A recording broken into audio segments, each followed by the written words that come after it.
안녕하세요. 부자의 서재입니다. 오늘은 나이 40 이후의 이야기들을 한번 해보도록 하겠습니다. 40이 되면 가장 뜨겁게 물어야 할 질문. 40 이후 멋지게 나이 들고 싶습니다.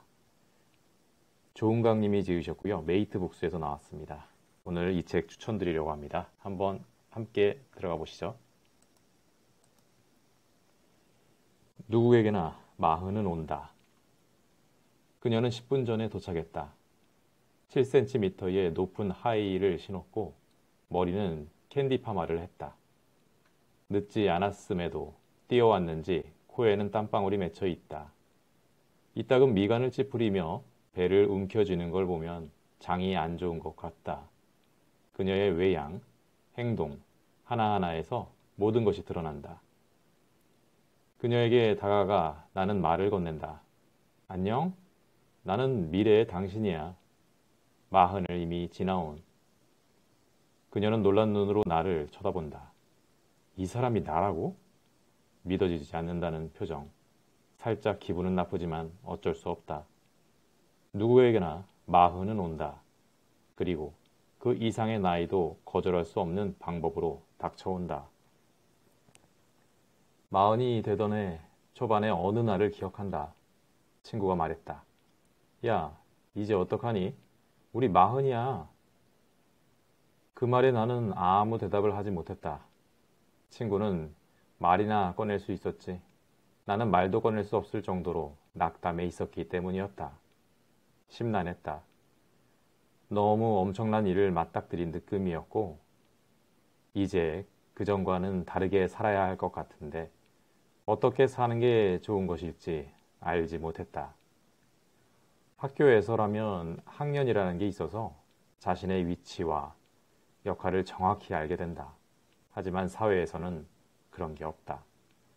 40이 되었다는데 40대에 접어들었다는데 그전과 딱히 달라진 게 없다. 느낌으로는 내 취향도 주변 환경도 그대로였다. 그렇게 어정쩡하게 보너스처럼 남아있던 젊음을 아낌없이 쓰며 나는 40대를 보냈다. 그때 나는 계속 뒤를 돌아보았던 것 같다. 30대가 좋았어. 30대처럼 살자. 숫자는 40이지만 나는 받아들이지 않겠어. 그렇게 40이라는 나이를 거부하고 인정하지 못했다. 철없음, 감정 과잉, 유치함을 젊음으로 착각했다. 이제야 나는 40대가 얼마나 중요했는지, 그리고 내가 노력했다면 조금은 다르게 살 수도 있었다는 것을 안다. 40대는 중년, 그리고 노년을 더욱 아름답게 살기 위한 자기 수련의 시기가 되어야 했다. 자기가 사는 시대, 겪고 있는 나이를 정확히 알고 그것을 제대로 인정하고 받아들이는 그런 것은 꼭 필요한 일이었다. 흔히들 나이는 숫자에 불과하다고 말한다. 얼핏 들으면 기운나는 좋은 말이지만 과연 그럴까? 물론 그대로인 것도 있다. 하지만 나이는 여러 면으로 영향을 준다. 거기에서 파생되는 것이 엄청나게 많다. 당장은 아니어도 서서히 몸이 달라지고 사회적 위치가 달라지고 관계가 달라진다. 무엇보다 내 마음속의 기준과 지향이 달라진다. 그 과정에서 혼란도 있고 시행착오도 생긴다. 어리다고 용서해주던 사회적 시선은 사라지고 어느덧 모든 것을 오롯이 자신이 책임져야 하는 상황이 닥친다. 그것을 겸허히 받아들이고 인정해야 하는 시점이 바로 40이 아닌가 한다. 40이 다가올 때 어떤 사람은 과거의 나처럼 불안해하고 두려워한다. 거부하기도 한다. 하지만 피할 수 없는 것임을 인정하고 마음부터는 지금까지와 다르게 살 것, 끊어야 할 것을 다짐해 보는 것은 어떨까? 운전을 처음 시작했을 때 읽은 책에서 가장 중요한 것은 브레이크를 제때 밟는 일이라는 조언을 접한 적이 있다. 인생도 마찬가지다. 우리가 제때 멈출 수만 있다면 많은 갈등과 범민을 피할 수 있다. 나는 특별히 마흔이 오기 전에 스스로 멈춰야 할 것들에 대해서 정리해 보았다. 그것은 아직도 해결되지 못한 채 내 안에 남아있는 마음가짐에 관한 것들이기도 하다. 내가 좀 더 일찍 이런 성찰을 할 수 있었다면 조금 더 훈련되어 남은 삶을 수월하게 하지 않았을까? 하는 안타까움도 있다. 일찍 시작할수록 더 일찍 답을 찾을 수 있을 것이라고 믿는다. IT 용어 중에 디폴트라는 말이 있다. 이 단어의 뜻은 별도 설정을 하지 않은 초기값 또는 기본 설정값이다. 이 책에서 다룬 내용이 당신의 40대에서 디폴트가 될 수 있기를 바란다. 또한 마흔을 앞둔 당신, 그리고 이미 마흔을 사는 당신에게 이 책에서 내가 토로한 고민과 갈등이 조금이라도 나은 미래를 살 수 있는데 도움이 되길 바란다. 네, 한여름이고 바깥에서는 매미가 웁니다. 저는 매미 우는 소리가 참 좋은 게요. 매미 소리가 점점 커질수록 시원한 가을이 성큼 다가오는 것을 느낍니다. 하지만 반대로 또 생각해보면 저자처럼 나이 들어가는 것을 또 한번 느끼게 됩니다. 매미 소리가 짙어지고 가을이 오고 겨울이 오면 또 한 살을 먹게 되죠. 그러면 40, 50, 60, 70. 자연스럽게 늙어가지만 이 우리 늙어감을 어떻게 받아들이느냐, 이것은 개인마다 다 다르겠죠. 자, 다음 한번 같이 또 들어가 보도록 하겠습니다. 갑자기 들이닥치는 것들. 안주. 주인공이 웃는 순간 총알이 날라와요. 영화 속에 보면 항상 그렇죠. 2019년 말 코로나19 바이러스가 등장하면서 전 세계가 위험에 빠졌다. 웬만한 전염병은 정복된 줄 알았고 사스나 메르스도 잘 이겨낸 것으로 생각했던 우리에게 이것은 적지 않은 충격이었고 바이러스로 인한 고통은 아직도 진행 중이다. 네, 오늘 신문 기사를 읽어보니까는 또 1,800명을 넘어섰다라는 또 충격적인 보도가 나오고 있습니다. 잘 극복했으면 좋겠습니다. 이런 식이면 앞으로도 어떤 바이러스가 새로 등장할지 우리는 알 수가 없다. 달갑지 않지만 이것은 다시 갑니다. 이것은 미래에 어떤 일이 일어날지에 대해 섣불리 안심하거나 안주하지 말라는 경고일 수 있다. 임진왜란이 일어나기 전 선조가 다스리던 조선은 200년 동안 평화로웠다. 평화가 길어지니 긴장감이 사라졌다. 나라의 태평한 세월이 계속되면 병사들은 모두 나약해지기 마련입니다. 이런 때에 변란이라도 일어나면 속수무책이 될 것입니다. 몇 해가 지나면 우리 병사들도 강해지겠지만 지금은 그렇지 못할 것입니다. 참으로 걱정입니다. 유성룡의 이런 우려에 귀 기울이는 사람은 없었다. 가깝지만 가장 먼 일본이라는 나라에 대해서는 특히 긴장을 풀지 말아야 했는데 그러지 못했다. 일본이 침략해 올 것인지 아닌지에 대해 설마 그럴 리가. 일본이 가지고 있던 조총에 대해서도 그게 쏠 때마다 맞을 리가 했던 그들의 낙관적인 판단은 결국 비극을 불러왔다.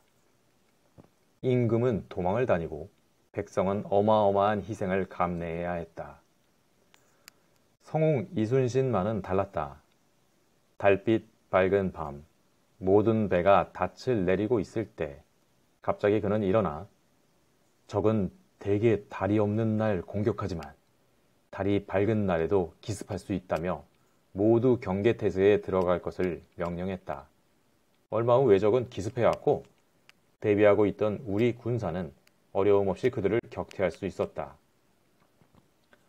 개개인의 삶이라고 다를까? 삶에서 긴장감을 확 뺀다는 것은 독이 될 수 있다. 사실 세상에는 인간의 기준으로 좋다, 나쁘다로 판단할 수 없는 일들이 이어진다. 무작위로 이런 일, 저런 일이 벌어지는 것이다.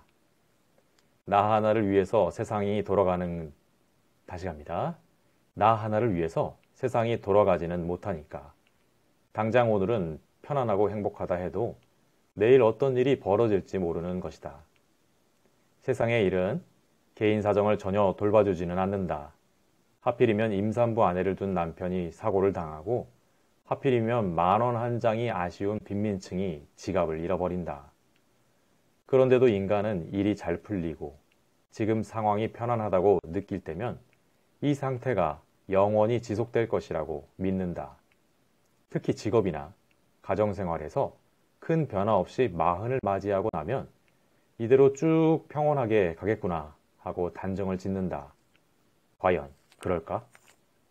나도 한때는 내 인생에서 직장이라는 게 사라질 것을 생각하지 못한 적이 있었다. 대단한 경력은 아니었어도 어찌됐든 간에 계속 일을 하리라고 믿었다. 그러나 40 초반에 나는 갑자기 직장을 잃었다. 20, 30대의 직장을 잃는 것과는 결이 달랐다. 나 혼자 태평 세월이 지속될 것이라고 착각하고 있었음에도 주변의 모든 것에 배신감을 느끼기도 했다.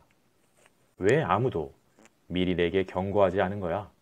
왜 아무도 내게 대비하라고 하지 않은 거야? 하지만 얼마 가지 않아 나는 내가 안주하고 있었고 일에 대해 그리 절박하지도 진지하지도 못했다는 것을 깨달았다. 나는 달리 가족의 생계를 책임져야 하는 가장의 위치에 있던 다른 친구들이나 동기들은 어떤 면에서 항상 진지하고 어른스러웠다는 것도 그제야 보였다. 그들은 언제나 머릿속에 만약 내가 이 일을 잃게 된다면 하는 시나리오를 그렸고 그런 일이 생기지 않도록 만반의 대비와 노력을 다했던 것이다. 프랜시스 드 코폴라 감독의 영화 대부는 1편부터 3편까지 온통 팽팽한 긴장감 속에 살인과 배반, 응징이 이어진다. 엄청난 돈과 어둠의 권력을 쥐고 있음에도 마피아 보스에게 평화로운 안주는 없다. 말론 블란도가 연기한 돈 꼴레오네가 그랬고 그 뒤를 이어받은 마이클 꼴레오네 역시 그랬다. 그들은 주변의 가족은 호시탐탐 그들의 돈과 명예를 탐하는데 진짜 주인은 그럴 여유가 없는 것이다. 그 과정에서 돈 꼴레오네와 마이클은 진짜와 가짜를 구분하는 눈을 가지게 되고 인생의 숱한 비의를 깨닫는다. 친구는 가까이, 적은 더욱 가까이 두어라.